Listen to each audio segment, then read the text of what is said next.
आप सभी का फिर से एक बार मेरे YouTube चैनल पर। आज के वीडियो में हम इस सारे टॉपिक को कवर करने वाले हैं और इसके साथ हम जानेंगे अगर 3-4 लाइट को अगर एक साथ दो बैटरी के साथ अगर कनेक्ट कर दे तो एक एक लाइट कितना वाट में ग्लो करेगा। ठीक है, तो यही जानेंगे हम आज के वीडियो में। तो वीडियो बहुत मज़ेदार होने वाला है और थोड़ा लंबा भी। तो बिना कुछ टाइम वेस्ट किए वीडियो को स्टार्ट करते हैं।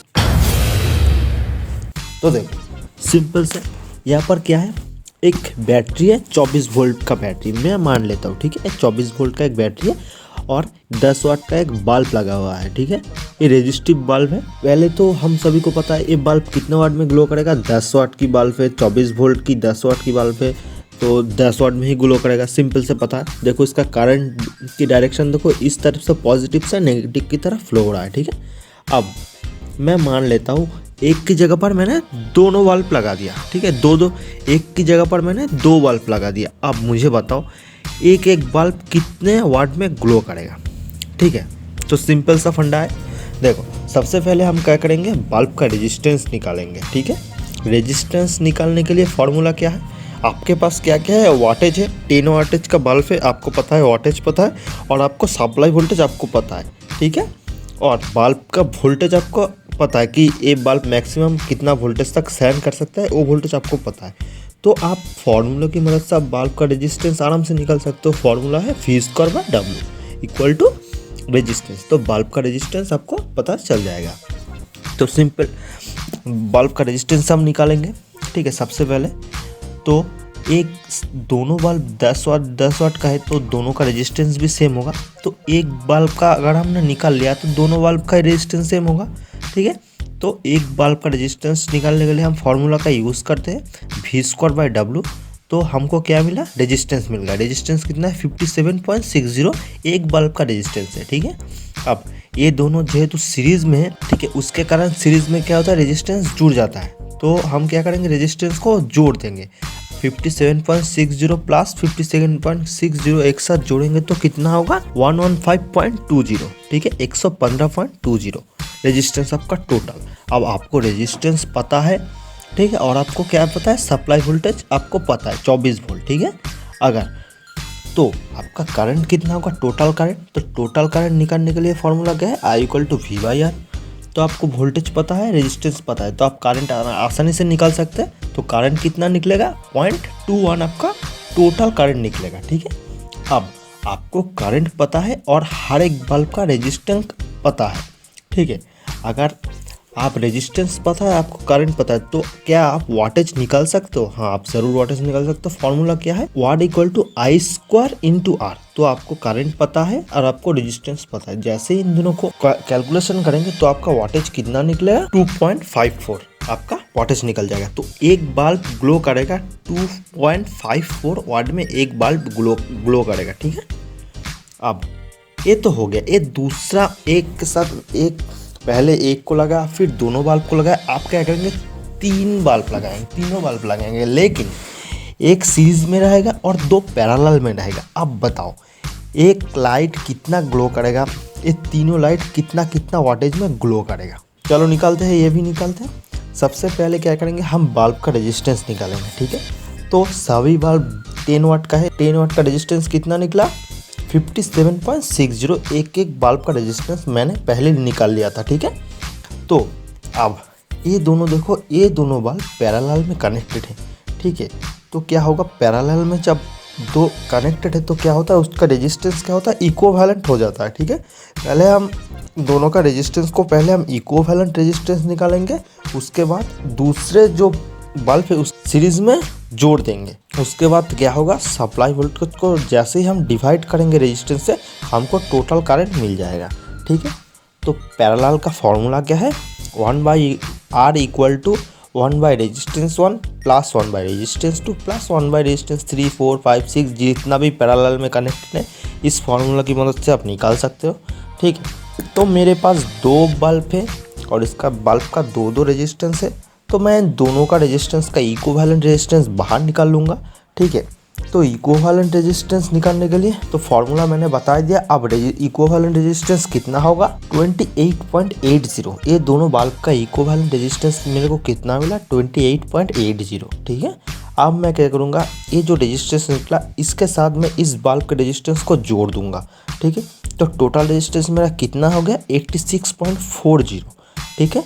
अब मैं क्या करूँगा, बैटरी के वोल्टेज को डिवाइड करूँगा, ठीक है, इस रेजिस्टेंस से, तो मेरे को क्या मिल जाएगा, करंट मिल जाएगा। अब देखो क्या होगा, मैंने क्या किया 24/86.40 को जैसे ही मैंने कैलकुलेशन किया मेरे को करंट मिला। अब देखो यहाँ पर करंट, तीनों करंट मिलेगा मुझे, ठीक है। ये है आई, ये है I1, ये है I2, ठीक है। अब कौन सा बल्ब कितना मतलब करंट कंज्यूम कर रहा है इसके ऊपर ही डिपेंड करेगा उस बल्ब का वाटेज, ठीक है। पहले बल्ब मतलब आई बल्ब में से करंट कितना जाएगा 0.28, ठीक है। वो 0.28 जैसे ही जाएगा वो बल्ब कितना ग्लो करेगा, हम रेजिस्टेंस पता है हमको, करंट पता है, तो क्या हम निकाल सकते हैं? हाँ ज़रूर निकाल सकते हैं। पहला जो बल्ब है उसमें से 0.28 करंट जा रहा है, इसलिए वो बल्ब ग्लो करेगा 4.52 वाट में वो बल्ब ग्लो करेगा। ये दो जो बल्ब है I1 एंड I2 का जो बल्ब है, ठीक है, ये बल्ब कितना वाटेज में ग्लो करेगा, ठीक है। सबसे पहले हम I1 का करंट निकालेंगे।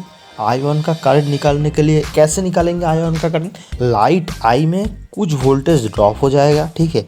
24 वोल्ट में से कुछ वोल्टेज I में ड्रॉप हो जाएगा।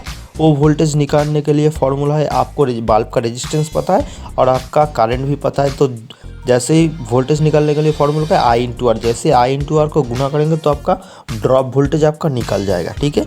उस ड्रॉप वोल्टेज से आप सप्लाई वोल्टेज को जैसे ही आप माइनस करेंगे, ठीक है, घटाएंगे, तो क्या होगा, आपका इन दोनों का वोल्टेज ड्रॉप आपका मिल जाएगा। उस वोल्टेज ड्रॉप की मदद से आप एक एक बल्ब कितना करंट कंज्यूम कर रहा है वो करंट आप निकाल सकते हो। तो इसी सहायता से मैंने क्या किया, I1 एंड I2 दोनों के बल्ब जो करंट कंज्यूम कर रहा है वो करंट मैंने निकाल लिया। एक एक बल्ब कितना ग्लो करेगा, देखो एक एक बल्ब जो है करंट कंज्यूम कर रहा है 0.14, ठीक है, और बल्ब का रेजिस्टेंस है 57.60, तो एक एक बल्ब ग्लो करेगा 1.13 वाटेज में एक एक बल्ब ग्लो करेगा, ठीक है। ठीक है, अब आते हैं दो बैटरी पे। अगर दो साइड पे, ठीक है, सर्किट में दो साइड पे अगर मैं दो बैटरी कनेक्ट कर दूं, यहाँ पर 24 वोल्ट वहाँ पर 24 वोल्ट, तब बताओ एक एक बल्ब कितना वाटेज में ग्लो करेगा। सिंपल मैं मान लेता हूँ, देखो यहाँ पर भी कितने तरीके करंट फ्लो करेगा, 3 I करंट फ्लो करेगा, I1 करंट फ्लो करेगा, I2 करंट फ्लो करेगा, ठीक है। सिंपल सा हिसाब है। तो मैं पहले तो मैं लेफ्ट तरफ की जो बैटरी है उसको मैं भूल जाता हूँ, मतलब वो है ही नहीं, मैं मान लेता हूँ, ठीक है। अब मैं सेम उसी तरह से क्या करूँगा, पैरेलल से दोनों का इक्विवेलेंट रेजिस्टेंस निकालूंगा, उसके बाद आई के साथ जोड़ूंगा, उसके मैंने पहले जो किया था सेम उसी तरह से करंट में निकालूंगा। तो आई करंट मेरा कितना निकला था, पहले 0.82 निकला था। I1 करंट कितना निकला था, 0.14 निकला था, एंड I2 करंट कितना निकला था, 0.14 निकला था। अब यहाँ पर एक चीज़ ध्यान रखना, यहाँ पर करंट की डायरेक्शन, ठीक है, ये I करंट राइट से लेफ्ट की तरफ जा रहा है, ठीक है, और देखो I1 करंट भी राइट से लेफ्ट की तरफ ही जा रहा है, लेकिन I2 करंट ऊपर से नीचे की तरफ जा रहा है, ठीक है, ये चीज़ ध्यान में रखना। अब मैं क्या करूँगा, मैं भूल जाऊँगा लेफ्ट तरफ की जो बैटरी है उसे मैं भूल जाऊँगा, ठीक है, और राइट तरफ की बैटरी से मैं सप्लाई दूंगा। देखो इसका पॉजिटिव टर्मिनल दोनों का सेम दिशा में है, नेगेटिव टर्मिनल दोनों का सेम दिशा में है। मैं करंट निकालूंगा, सबसे पहले क्या करूंगा, I1 की करंट निकालूंगा, ठीक है। I1 की करंट निकालने के लिए सबसे पहले मेरे को क्या करना पड़ेगा, ये जो लेफ्ट तरफ की जो लाइट है, ये लाइट दोनों को पैरेलल से इक्विवेलेंट रेजिस्टेंस निकालना पड़ेगा। इक्विवेलेंट रेजिस्टेंस को I1 से जोड़ना पड़ेगा, फिर जो रेजिस्टेंस आएगा उससे क्या करना पड़ेगा, 24 वोल्ट की बैटरी को डिवाइड करना पड़ेगा, फिर मेरा करंट निकलेगा, ठीक है, वही है I1 करंट। तो वैसे में I1 करंट मैं निकाल लूँगा। I1 करंट कितना होगा, 0.28, ठीक है।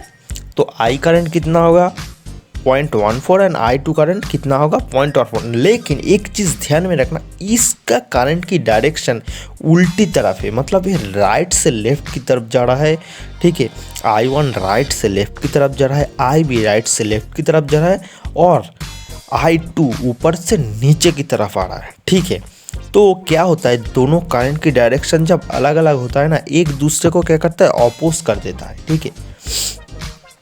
तो इसी तरह पहले तो आई था 0.28 और राइट तरफ की बैटरी जब मैंने जोड़ दी तब क्या होगा, आई की ऊपर से 0.14 उल्टी डायरेक्शन में जाएगा तो क्या करेगा 0.28 करंट को 0.14 ऑपोज कर देगा और बचेगा कितना 0.14 लेफ्ट से राइट की तरफ आएगा। ठीक है, अब I1 करंट सिर्फ लेफ्ट की बैटरी जब जोड़ा था तब करंट कितना फ्लो हो रहा था, लेफ्ट से राइट की तरफ 0.14 फ्लो हो रहा था। अब जब मैं राइट की तरफ की बैटरी को भी जोड़ दूंगा तो राइट से लेफ्ट में भी 0.28 करंट फ्लो होगा। ठीक है, तो करंट की डायरेक्शन दोनों की अलग अलग है, इसीलिए एक दूसरे को ऑपोज करेगा और बचेगा कितना I1 में 0.14 जो कि राइट से लेफ्ट की तरफ जाएगा। ठीक है, अब मज़ेदार बात ये है, देखो जो I2 का करंट है दोनों की करंट की डायरेक्शन सेम दिशा में है और जब भी दोनों की करंट की डायरेक्शन सेम दिशा में होगी तो क्या होगा, वो करंट जुड़ जाएगा। ठीक है, तो I2 पहले भी 0.14 था और बाद में भी जब राइट तरफ की बैटरी भी मैंने जोड़ दी तब भी 0.14 ही था। दोनों करंट जुड़ जाएगा और दोनों जुड़ के 0.28 हो जाएगा I2। अब I वाला जो बल्ब है वो कितना ग्लो करेगा और I1 वाला जो बल्ब है वो कितना ग्लो करेगा और I2 वाला जो बल्ब है वो कितना ग्लो करेगा, उसे निकालने के लिए फॉर्मूला आपको पता है, आपके हाथ में करंट है। ठीक है, आप बल्ब का रेजिस्टेंस भी पता है, आप आसानी से निकाल सकते हो। I² into R। I वाला जो वाटेज है वो कितना होगा 1.13 वाटेज में ग्लो करेगा, I1 भी 1.13 वाटेज में ग्लो करेगा एंड I2 कितना ग्लो करेगा 4.52 वाटेज में I2 ग्लो करेगा। ठीक है, अब मैं मान लेता हूँ एक बैटरी इसमें से उल्टा कर दूंगा। ठीक है, मतलब पॉजिटिव इसका पॉजिटिव इसके नेगेटिव से जुड़ेगा और इसका नेगेटिव इससे पॉजिटिव से जुड़ेगा, तब तीनों बल्ब में से कौन कितना ग्लो करेगा। ठीक है, तो चलो शुरू करते हैं।